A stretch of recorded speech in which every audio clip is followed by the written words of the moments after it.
Volcán del Cuervo is one of those places that feels like you're stepping into another world. It's a scoria cone that erupted on September 1st, 1730, which was just the beginning of the 6-year-long volcanic eruption that reshaped Lanzarote and eventually became known as Timanfaya National Park.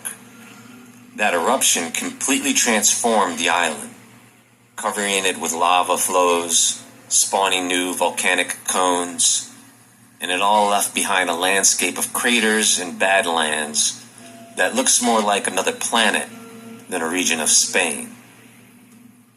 One of the things that makes Cuervo so popular with visitors is how easy it is to explore. There's a clearly marked trail that circles the cone, giving you great views of the surrounding lava fields, and then leads to a natural break in the crater wall. And through that opening, you can actually step down inside the volcano itself. The crater is ringed with rough black lava rocks and softer ash slopes that shift in color from ochre to deep charcoal, depending on the light. Tiny lichens cling to the rocks, while there are shrubs along the edges of the lava fields.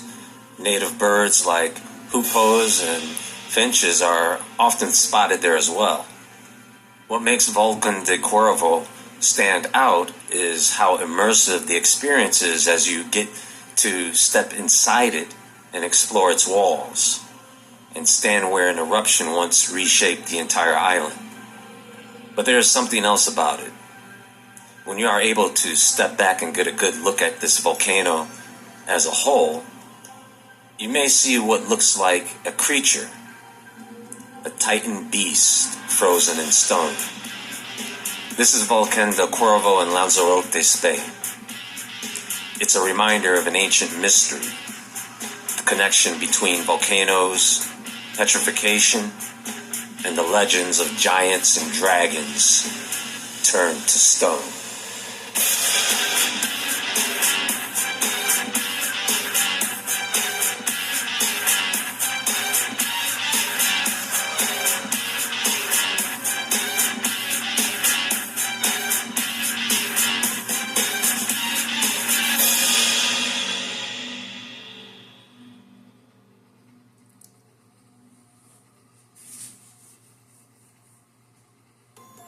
Volcán del Cuervo, also known as the Volcano of the Raven, sits quietly on the island of Lanzarote in the Canary Islands. On the surface, it might just look like another volcanic crater left behind after an eruption, until it's pointed out to you that from certain angles, the crater looks like a colossal dragon turned to stone.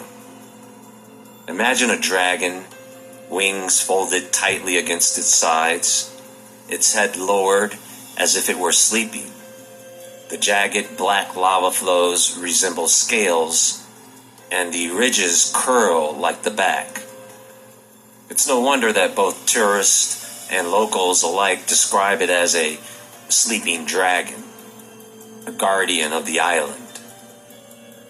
Across cultures and continents, you find stories of colossal beings who once walked among humans. They were said to be so massive that when they fell, the earth itself shook. Entire mountains and valleys were believed to have formed where their bodies struck the ground. Some legends say they were destroyed in great cataclysms of fire, lightning, or the biblical flood. But other traditions claim that these giants were turned into stone, leaving their remains hidden in plain sight. Now, one of the things I wanted to talk about is something strange that doesn't get mentioned often: the volcano connection. Have you ever noticed how many of these so-called petrified figures or formations show up around volcanic landscapes? It's almost like volcanoes themselves play a role in these legends. Think about it. Lava isn't just destructive, it's transformative. It has the ability to bury, entomb, and preserve. In a single eruption, Fire and ash can wipe out entire ecosystems, but at the same time, they leave behind a snapshot, a frozen imprint of what once was. Whether it's a date night, a special event, or just another Tuesday, our over 800 styles. We've seen this in a smaller scale in places like Pompeii, where an eruption of Mount Vesuvius in 79 AD buried a thriving city under volcanic ash.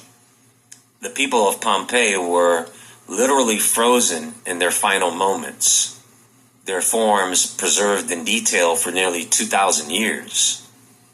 Their bodies are gone, but the ash left a cast, you see? And now imagine scaling that process up. What if the ancient stories of giants being turned to stone are memories of massive beings caught in volcanic eruptions? Their enormous shapes might have been encased in ash, magma, or rock, later weathered into strength. Now, what was it that they could have done that was so bad, so wicked, so evil, that they had to be turned to stone in Pompeii? Just like similar to the scene of Sodom and Gomorrah, when fire and brimstone came down and turned them into ash, into solid rock. Strange formations that cultures identified as petrified giants. This could explain why so many myths tie giants to mountainous or volcanic regions. In a way, a volcano is the perfect machine for creating a legend. It destroys with power, but it also preserves. Ash clouds, pyroclastic flows, rivers of molten rock. Maybe that's where these myths come from. Ancient witnesses seeing the land itself swallow something too big and leave behind only stone. Across almost every culture on Earth, we can see dragons are linked to fire, mountains, volcanoes, and earthquakes.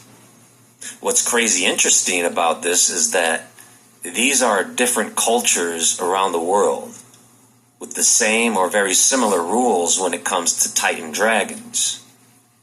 In Persian mythology, the three-headed dragon known as Azi-Dahaka, or the tyrant Zahak in later retellings, was chained within the sacred volcanic peak of Mount Damavand. According to Zoroastrian tradition, Zahak was defeated and bound inside the mountain, where he remains imprisoned until the end of the world. The mountain, smoky and fiery, symbolizes his confinement and power beneath the earth. Ancient Greek myths, the giant Typhon is said to be imprisoned under Mount Etna. His fiery breath is said to cause eruptions and tremors. Some versions even locate other giants like Enceladus beneath Vesuvius in Sicily, suggesting that volcanic activity was the struggle of a bound titan. In Chinese mythology, the Fu Zonglong is a powerful subterranean dragon guarding buried treasures.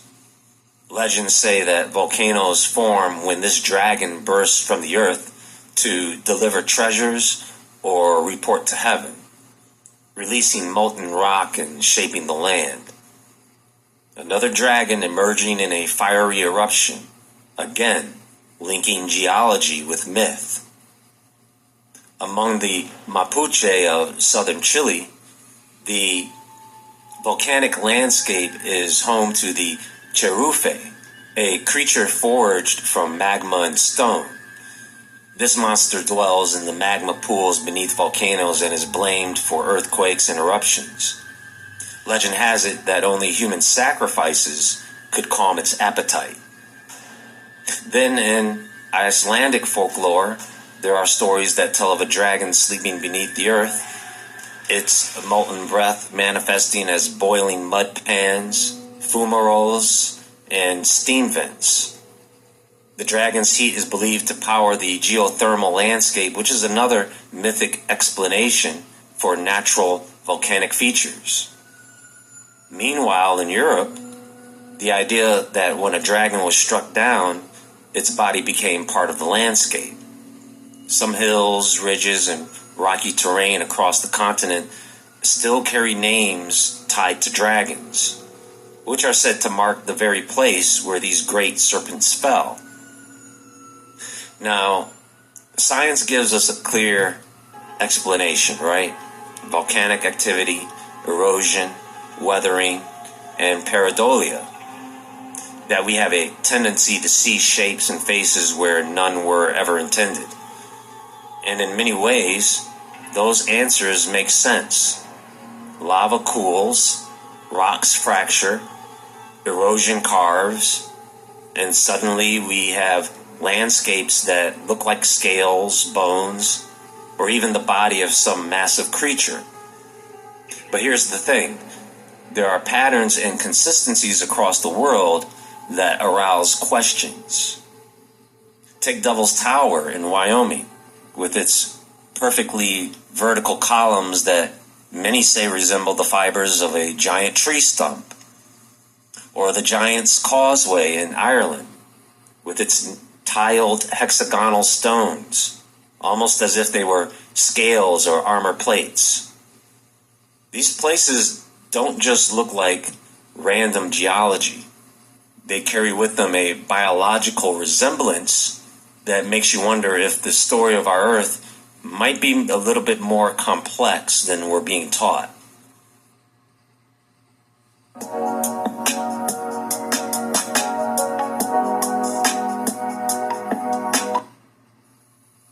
Now, could it be that some of these formations we've been taught to call geological wonders are actually the remains of something far older, something that was once alive? Mainstream science doesn't entertain that idea. For them, it's purely rock and time. But when you step back and look at the repeating imagery, mountains shaped like reclining giants, cliffs that resemble skeletal spines, volcanoes that appear to be sleeping giants, you start to see a pattern that's hard to ignore. Alternative researchers argue that maybe our planet is littered with the petrified remains of colossal beings from an age we've forgotten or an age that was deliberately erased from memory.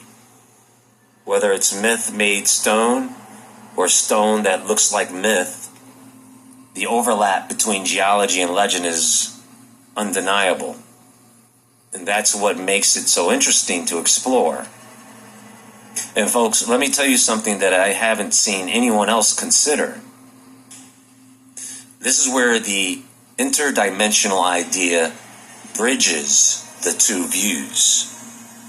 What if these giants were not entirely physical in the same way humans are, but beings that were partly interdimensional?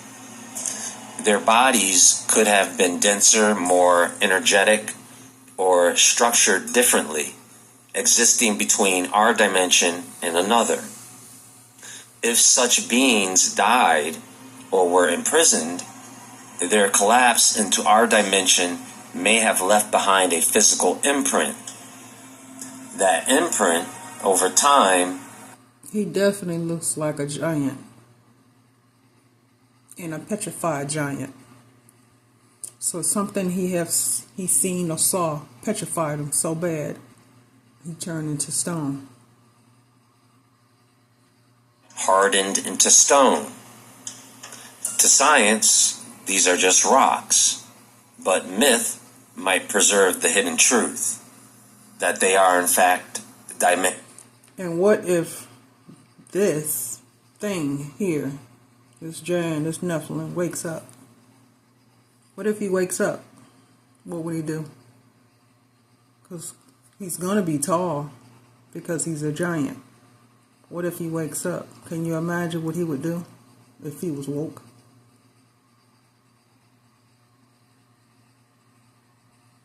interdimensional fossils of beings that once walked between worlds. In this sense, both science and myth could be correct at the same time. Do you see? Science is right in identifying the material as stone, composed of minerals. Myth is right in pointing out that these shapes are not purely random, but the idea of interdimensional beings manifesting in our reality. Mineralization may be the very process by which a higher dimensional entity leaves a lasting scar in our three-dimensional world. A kind of cosmic photograph that was carved into the geology of Earth. Just something to think about. Anyway, that's going to be all for now. Everyone, please click the thumbs up button and like this video. Leave your thoughts in the comments section below. Everyone have a great day, and until next time, folks, stay awake, stay aware,